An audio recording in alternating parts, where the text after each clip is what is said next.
ప్రేక్షకులకు నమస్కారం అండి. నిద్రలేమి చాలా పెద్ద సమస్య ఇవాళ.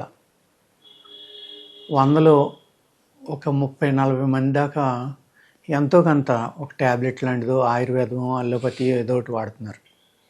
ఈ ప్రాబ్లం అనేది విపరీతంగా పెరిగిపోయిందండి.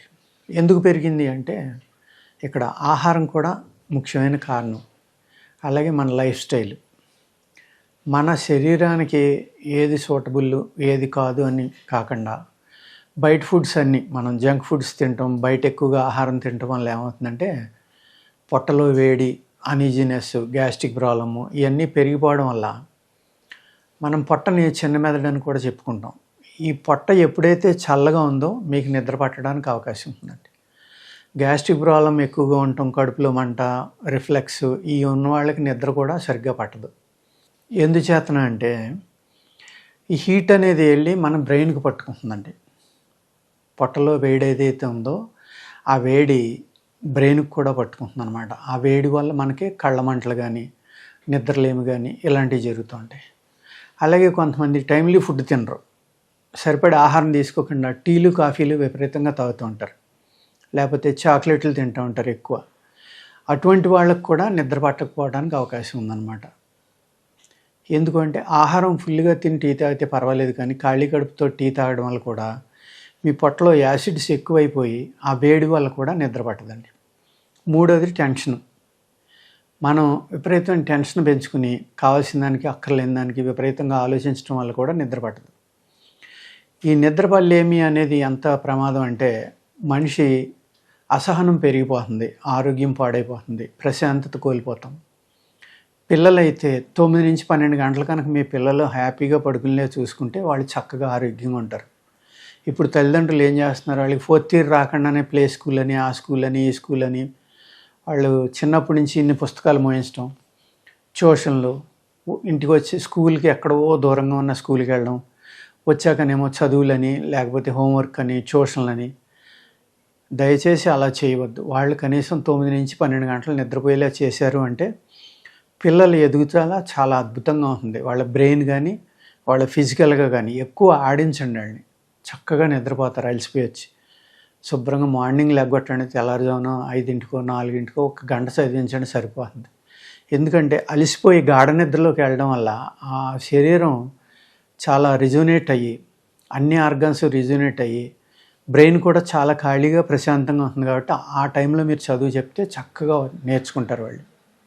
పెద్దలు కూడా అంతే. వ్యాయామం లేకపోవడం వల్ల ఈ బయట ఏదైతే ఆహారాలు మసాలాలతో కూడి ఉన్నాయో, అనే కెమికల్స్తో కూడి ఉన్న ఆహారాలు, ఇవాళ మనం తినే కూరలో రైస్ కూడా అనేక పురుగు మందులు, ఎరువులు వాడి పండించిన పంటనే మనం తింటున్నాం. కాబట్టి అందులో ఉన్న వేడి కూడా మనకి పట్టుకోవడం వల్ల ఆ కెమికల్స్ మన శరీరంలో ఉండటం వల్ల ఇరిటేషన్ పెరిగిపోయి కూడా నిద్ర పట్టదండి. అందుచేత మీ శరీరతత్వాన్ని అర్థం చేసుకుని ఆ పొట్టలో ఉన్న వేడిని కనుక తగ్గించేలాగా మీరు ప్రయత్నిస్తే చక్కగా నిద్రపోతారు. ఈ నిద్రలేమి కారణాలు అనేక ఉంటాయన్నమాట. గసగసాలు చాలా చక్కగా పనిచేస్తాయండి మీ నిద్రకి.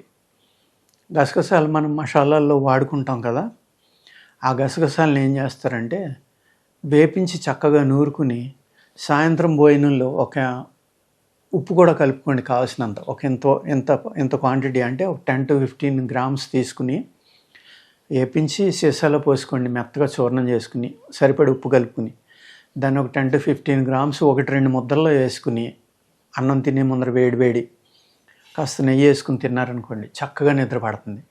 కానీ మలబద్ధకం ఉన్న వాళ్ళకి ఇబ్బంది పెడుతుంది.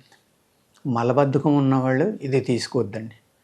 మలబద్ధకం ఉన్నవాళ్ళు ఏం చేస్తారంటే పిప్పలి మూలం అని ఉంది, పిప్పళ్ళు ఉన్నాయి కదా, పిప్పలి మొక్క యొక్క పాదది తీగ అనమాట. ఆ తీగ యొక్క వేరు బెల్లం సమానంగా చేసుకోండి. అంటే ఒక 50 గ్రాములు పిప్పలి మూలం తీసుకుంటే 50 గ్రాములు బెల్లం తీసుకోండి. ఈ పిప్పలి మూలం చక్కగా చిన్న ముక్కలుగా కొట్టుకుని చూర్ణం చేసుకుని సమంగా బెల్లంలో కలుపుకుని దాన్ని పడుకునేటప్పుడు ఒక తులం ఉండ మీరు పాలల్లో కలుపుకుని తాగారనుకోండి, 1 గంట ముందర చక్కగా నిద్ర పడుతుంది. ఈ విధంగా వ్యాయామం అనేది అన్నిటికంటే ఇంపార్టెంట్ అండి. ప్రాణాయామం, వ్యాయామం, యోగా ఇలాంటివి చేశారనుకోండి, ఎప్పుడైతే ప్రాణాయామం, యోగా చేశారో మీ శరీరంలో ఉన్న వేడి బయటికి వెళ్ళిపోయింది అనుకోండి, చక్కగా నిద్రపోతారు. నిద్రలేమికి స్ట్రెస్ అన్నిటికంటే ముఖ్య కారణం అయిపోయింది. ఆ స్ట్రెస్ ఎలా వస్తుందంటే జీవన విధానంలో ఉన్న స్ట్రెస్ అయి ఉండొచ్చు, జాబ్లో ఉండొచ్చు. కానీ దానికన్నా ప్రమాదం ఏంటంటే మనం తీసుకునే కెమికల్స్, మనం తీసుకునే ఆహారం, టైమ్లీ ఫుడ్ తీసుకోకపోవడం, అతిగా కారం, అతిగా పులుపు, అతిగా వేడి పదార్థాలు, అతిగా ఉప్పు తినడం వల్ల కూడా నిద్ర పట్టదన్నమాట.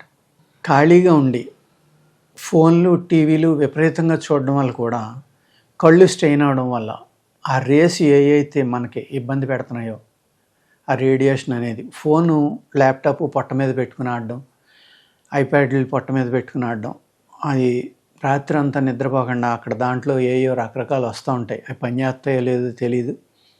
అంటే ఎడిక్ట్ అయిపోతున్నాం మనం. ఇవాళ మేజర్ ప్రాబ్లం ఏంటంటే ఈ టీవీ చూడడం, ఫోన్ చూడడం. ఆ టీవీలో సీరియల్స్ 11, 12 దాకా వస్తాయి. ఆ సీరియల్స్లో ఉన్న వాళ్ళని ఊహించేసుకుని అది అలా ఎందుకు అయిపోయింది, ఇది ఇలా ఎందుకు అయిపోయింది, రేపు ఏమవుతుందని ఆలోచిస్తూ పడుకుంటే నిద్ర ఎలా పడుతుందండి? చూడండి, తప్పనిసరిగా 8, 9 దాకా చూడండి. చక్కగా ఎర్లీగా భోజనం చేసేయండి, పడుకోండి. అది చూసినంతసేపు ఎంజాయ్ చేయండి తప్ప దాని తర్వాత ఆలోచించొద్దు. అలా కనుక చేసి నేను చెప్పిన ఈ 2 చిట్కాలు చెప్పాను ఈ వీడియోలో, అవి 2 ఆచరించి, మూడోది ఏంటంటే వ్యాయామం, యోగా, ప్రాణాయామం. అది అన్నిటికంటే ఇంపార్టెంట్. ఈ విధంగా కనుక మీరు చక్కగా ఫాలో అయ్యి ఆహార నియమాలనే పాటించుకుని మీ శరీర తత్వాన్ని బట్టి పొట్టలో వేడి పెరగకుండా చూసుకుంటే కనుక చక్కగా నిద్ర పడుతుందండి. నిద్రలేమనే దాన్ని ఈ విధంగా మనం దూరం చేసుకోవచ్చు. ఓకేనండి, నమస్కారం.